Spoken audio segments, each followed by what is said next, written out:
I'm at a loss. Here's the thing. I'm not too sure why you would decide to post the Obamas in that very derogatory way. I'm not too sure. Now, if you want to say you're the least racist president there was, that's interesting. That's interesting. But I'm confused as to why you would just post it to begin with. These two incredible people have been nothing but gracious to you. And I'm not understanding why you feel the need to continue to be just nasty. I don't quite get it. Now, here's my other issue, Don. Once you're called out, your team, I'm guessing the people around you, they delete the post. They come out with it was a staff member. Okay. Any other time they love that it's you posting this, right? They're so thrilled and excited that it's you. Now it was a staff member. Okay.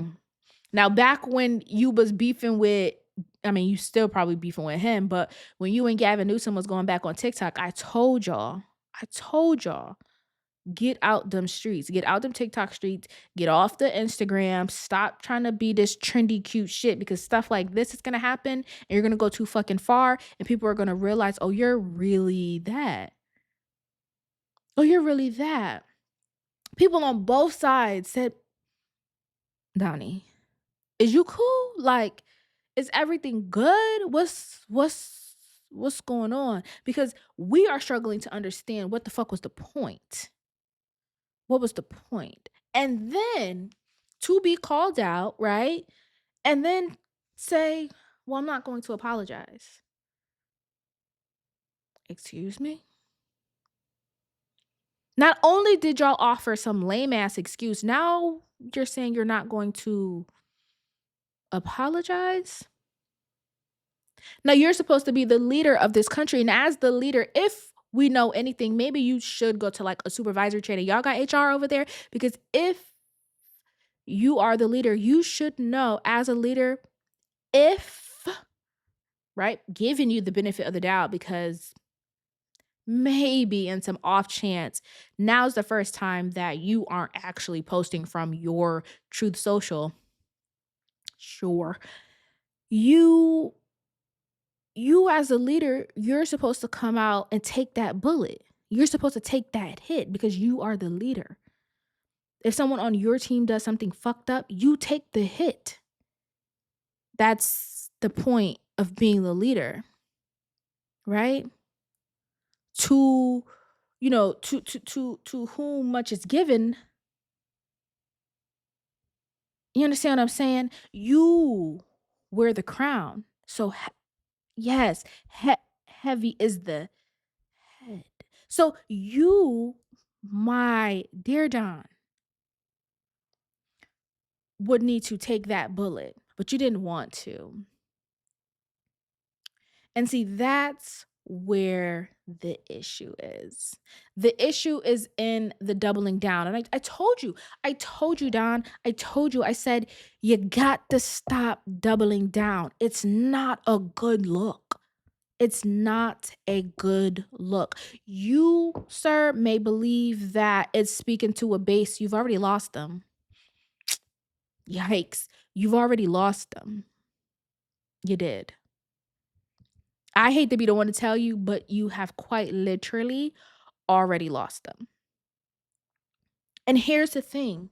You've done so much damage that when it comes time for your people, the Republicans, to decide who they want to run next, and they got to start doing their campaign trails and they got to start going out and, getting in people's faces and trying to have this positive perception with the country and they're seeing, who's favorable.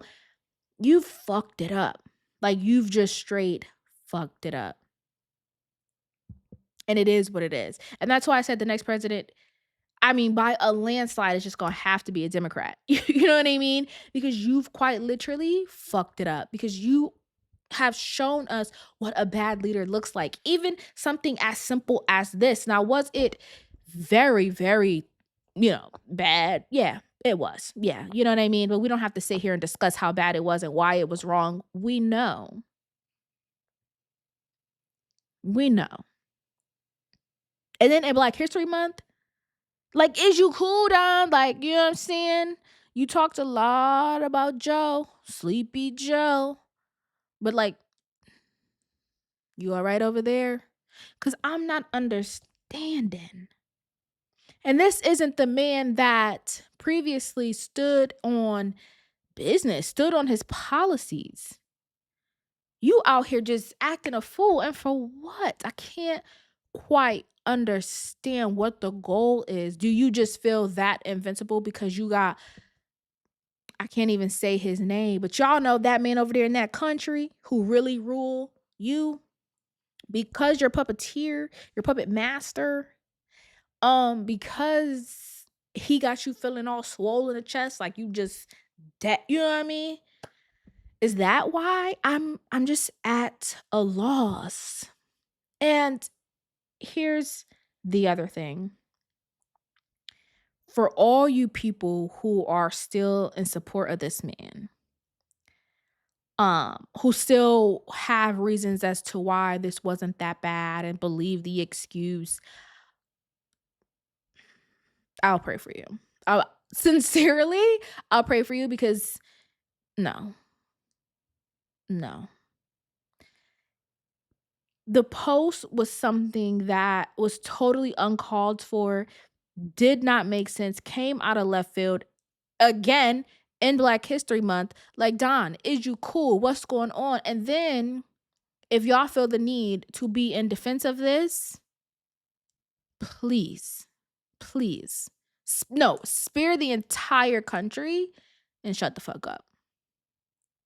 It's just that simple. Now, what I will say and what I have been saying in closing, people are revealing themselves in ways they have never revealed themselves. Donald Trump has shown his hand time and time again, and each time it gets a little more blatant. He just does a little more things so that everything is just out there and in the open. Sometimes I think he does things in order to cause a distraction, in order to get us off focus. And I think that's when we have to pay attention just that much more. We can't get so emotional that we lose sight of what he's trying to do or what is taking place or what articles, right? Because when that happened, you get a flood and a swarm of articles. But what were we supposed to be paying attention to? Because that's where our eyes have to go back to. Because if we get distracted here because he showed us who he always was, then what did we just turn away from? You understand what I'm saying? We have got to start paying attention and not be so easily distracted because we know what this is and who he is. You understand what I'm saying? I'm very, very pleased and thankful that we got to see this. So I hope in, upcoming elections and in, you know, primaries, and whether it's your midterm, your, local elections, I always say we understand who and what and why we are voting and really look at it. You understand? Because I truthfully believe, again, I really believe this. This is what I'm going to leave on. If we had had Kamala in office, I think in another 4 years, we would have been right back to the nonsense, and I think now we're at a place where Americans aren't for it. Like, we just aren't for it anymore. And I don't think they're going to be allowed to continue to get away with this because so many people are like, nah, hold up, and I definitely, definitely appreciate that. And I don't think we would have gotten that under a Kamala Harris administration. I just don't. I truthfully don't. I think sometimes you have to hit rock bottom. You have to see all the dirt and the games and the trickery that's happening in order to say, okay, I don't want to participate in that. And I want to participate in something that's different and something that's better.